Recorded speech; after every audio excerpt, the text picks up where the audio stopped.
para tudo isso, boa noite. Boa noite, André, Mari, Zé, fã de esporte. Foi até para mais, né? Porque o placar de 4-2, que é surpreendente, né? Quem acompanha os dois times, como é que o São Paulo tomou 2 gols? São Paulo com o Dorival tinha tomado só 2 gols até então, tomou 2 hoje. E como o São Paulo fez 4 gols. Acabou o jogo, acabou 4-2 São Paulo. E como o São Paulo fez 4 gols. O time do São Paulo tem uma certa dificuldade para colocar a bola para dentro, para ser mais contundente. Às vezes tem o controle do jogo, muita posse de bola, troca passes, mas não consegue ferir tanto o adversário. E na partida de hoje, né, um jogo completamente maluco, podia acontecer qualquer coisa. O Vasco jogou muito bem, surpreendendo as expectativas, porque a gente sabe da situação complicada do Maurício Barbieri, com ausências, né? O Andrei, por exemplo, né, na seleção sub-20. Essa vai ser uma ausência permanente. Já é, né? Mas ele pelo menos algum tempo deu uma luz ali, né, pro Vasco no meio campo. O São Paulo abre 2-0 quando o jogo estava muito equilibrado, aí estava um cenário muito favorável pro Tricolor. Aí saiu um gol ainda no final do primeiro tempo, né? Um gol que curioso, né? O Barros, o garoto que fez o gol, ele fez o gol, foi substituído, né?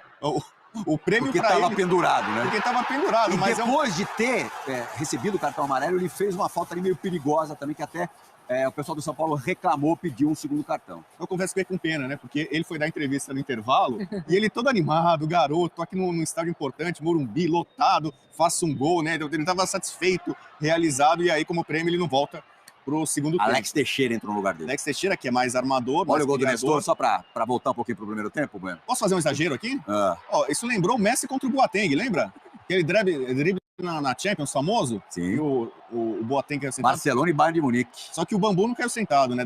O Boateng foi mais feio, né? O Bambu que entregou o ouro um pouco antes, o gol não saiu. O Zé Elias fez muito gol assim.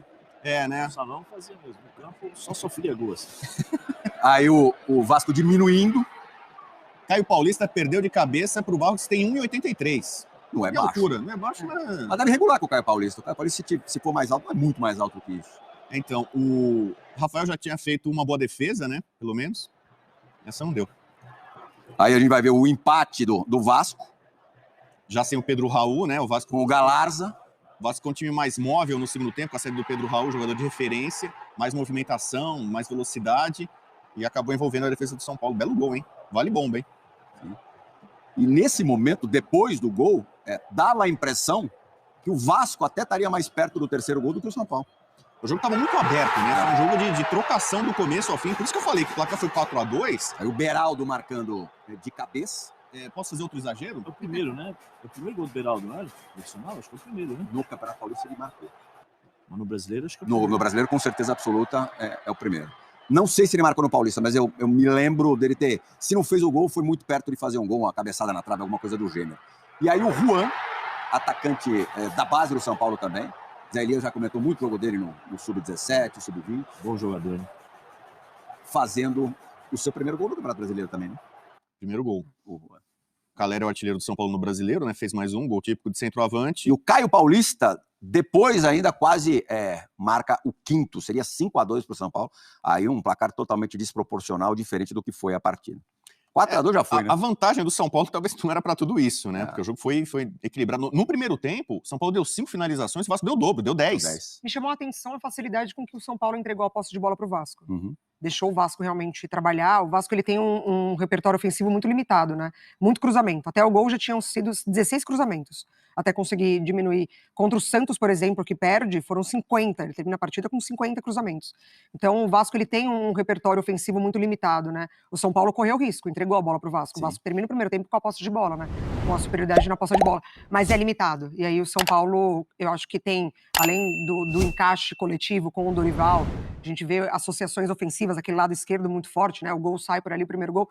Na individualidade também tem sobressaído. Então a gente vê essa responsabilidade hoje no São Paulo muito mais dividida entre os jogadores. Se não é o que marca, é o que dá assistência, é o que inicia o contra-ataque. Hoje eu acho que sobressaiu justamente isso. É um coletivo que na individualidade também consegue bons resultados. E hoje com duas modificações que para o São Paulo, na comparação aos últimos 2 jogos, os últimos jogos, na verdade, são modificações que pioram o time.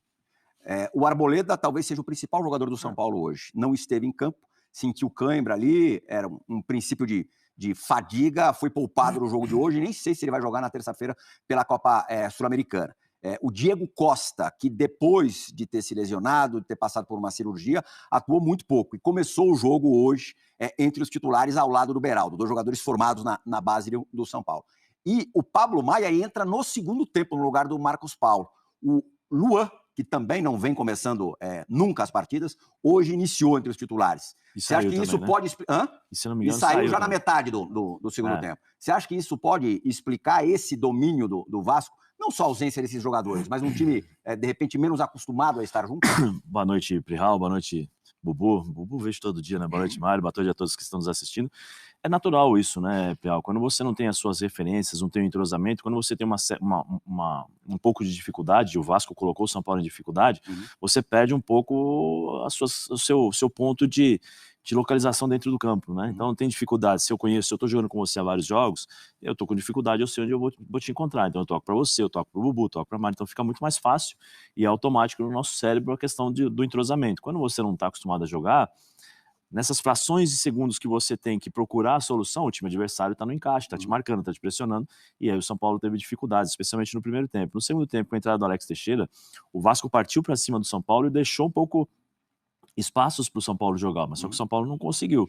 Depois que tomou o segundo gol, o São Paulo encontrou o gol com o Beraldo, e aí o Vasco parece que psicologicamente sentiu o gol, aí cansou mentalmente, o time de São Paulo começou a encontrar os espaços, e era para ter sido 5, né? Acho que teve 2 oportunidades, o Léo Jardim fez uma grande defesa e tal, mas é a falta de entrosamento que tem muito por conta dessa questão dos rodízios. Essa das zagas, completo. Eu ia só colocar uma coisa que eu acho que, assim, precisa ser questionado isso daí.